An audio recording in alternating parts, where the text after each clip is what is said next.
very famous actor in America called Ed Asner died.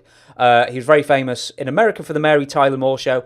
It was shown here. It wasn't a big deal at all. He's probably more famous for being in Pixar's Up as the old man. He voiced the old man in that. But he's also got a wrestling connection. Aside from the fact he was a friend of Vern Gagne's, he also was the star of The Wrestler, the 1974 version of that. And it was a film that you briefly appeared in. I've not actually seen the film. Did you actually do any filming days, or was it just footage from arenas where you appeared? A couple. Did Billy Robinson throwing me around on some mat, something for a little while. Then they had a big. We're at one of the fitness spas there, and they had all kinds of weight. All these paper. His light weights because Patero's, he could have done it, but it was like 5-6 plates in the thing, and everybody's taking their picture and benching 600-700 pounds, whatever it was. So yeah, but Ed Asner was cool. He was the head of the union actors. He was a union head for a long time. The Screen Actors Guild, or yeah. He was the head of their head. A long time. So he had a lot of stroke. Yeah. You remarked to me once that the Land of a Thousand Dances video, filming that was the worst day of your life, like the hardest you ever worked. How hard did you work in the on The Wrestler, or was it nowhere near as difficult? Oh no, nothing. You just show up, hang around. You see, the movies is just a exercise in patience. You just. Shoot this side, shoot that side, do it again, repeat, again and again. So, but that, then they, and we're just little small scenes. I mean, it was mostly Vern, Billy, and a couple of those guys. I think they had Murdoch and Dusty doing some stuff. Ray, a few guys, but just small portion. Did you ever go and see the film in the cinema? Okay, then. To this day. Oh, you've never seen it? I've never seen it, no. Well, I know you watch a bit of TV here and there. I don't know if you're a film buff, but in your opinion, what is the greatest film ever that's based on wrestling? Gee, there have been... There've not been that many, I'll grant you. I can give you a few different ones here. There's The Other Wrestler, the more modern one. A couple of modern ones, Fighting With My Family, Nacho Libre.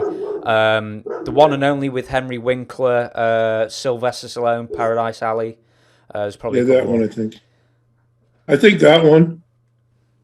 I think that one was the...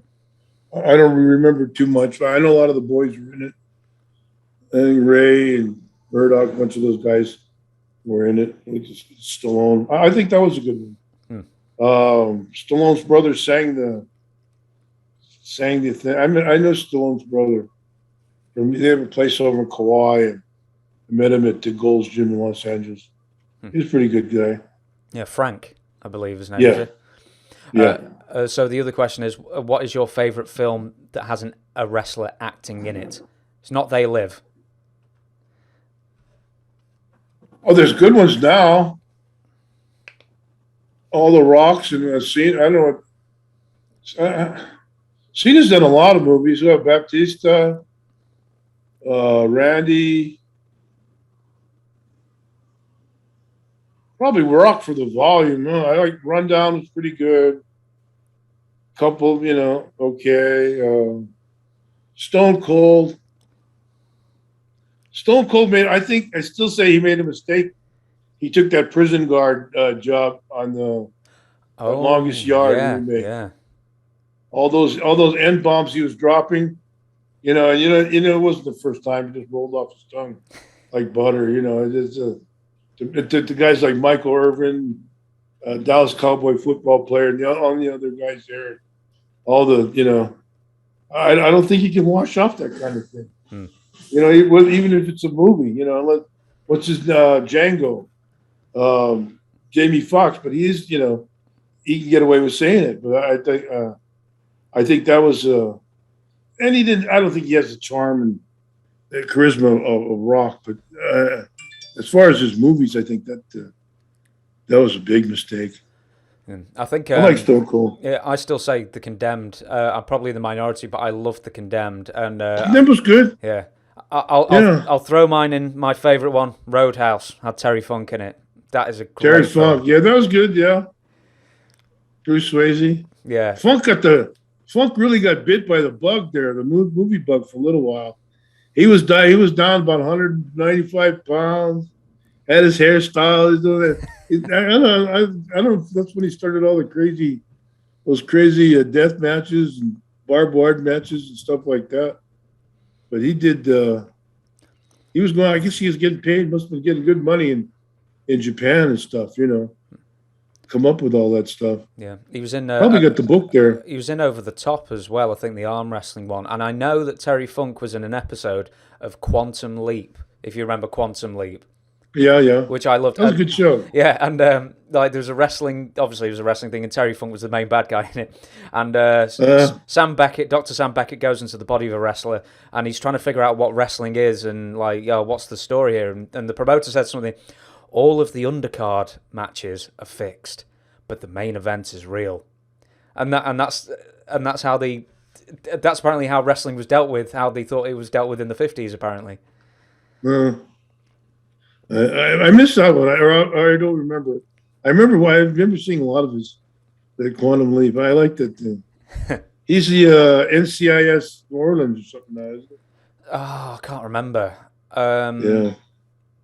I will defer to your greater knowledge on television. Scott Bakula. Yeah.